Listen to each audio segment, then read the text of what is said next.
मध्य प्रदेश की राजनीति से इस वक्त की सबसे बड़ी खबर दतिया से आ रही है, जहां बीजेपी के पूर्व गृह मंत्री नरोत्तम मिश्रा का टिकट कटने के बाद जबरदस्त राजनीतिक बवाल देखने को मिल रहा है। समर्थकों का गुस्सा इस कदर फूट पड़ा है कि नेशनल हाईवे 44 पर करीब 11 घंटे तक चक्का जाम रहा और पुलिस और प्रशासन पर पथराव हुआ है।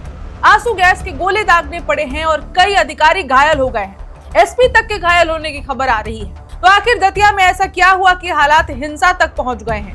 आइए जानते हैं पूरी कहानी। नमस्कार, मेरा नाम है ऋचा पराशर और आप देख रहे हैं one India Hindi. Bharatiya Janata party ने दतिया विधानसभा उपचुनाव के लिए पूर्व गृह मंत्री और वरिष्ठ नेता नरोत्तम मिश्रा की जगह आशुतोष तिवारी को अपना अधिकृत उम्मीदवार घोषित कर दिया। इस फैसले के बाद पार्टी के भीतर असंतोष खुलकर सामने आ गया। रिपोर्ट्स के मुताबिक नरोत्तम मिश्रा और उनके समर्थकों को पूरा भरोसा था कि पार्टी एक बार फिर उन पर विश्वास जताएगी। बताया जा रहा है कि उन्होंने नामांकन फॉर्म भी खरीद लिया था, लेकिन जैसे ही नए उम्मीदवार के नाम की घोषणा हुई, समर्थकों में नाराजगी फैल गई। उसके बाद से शुक्रवार शाम से ही हजारों समर्थक सड़कों पर उतर आए। कई जगह बाजार बंद कराए गए और विरोध प्रदर्शन शुरू हो गए। कुछ समर्थकों ने शर्ट उतारकर सड़क पर लेटकर अपना विरोध दर्ज कराया। देखते ही देखते प्रदर्शन उग्र हो गया और नेशनल हाईवे 44 पर चक्का जाम लगा दिया गया। रिपोर्ट्स के अनुसार ये जाम करीब 11 घंटे तक जारी रहा। हाईवे पर 15 से 20 किलोमीटर तक वाहनों की लंबी कतारें लग गईं।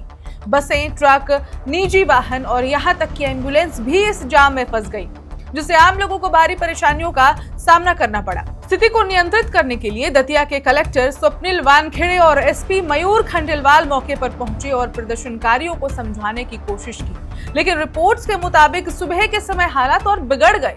बताया जा रहा है कि उग्र भीड़ ने पुलिस और प्रशासनिक अधिकारियों पर पथराव शुरू कर दिया। इस हिंसा में एसपी, एसएसपी, कलेक्टर समेत कई पुलिसकर्मी और प्रशासन कर्मी घायल हो गए। कुछ पुलिस वाहनों को भी नुकसान पहुंचाया गया और कई वाहनों के शीशे तोड़ दिए गए।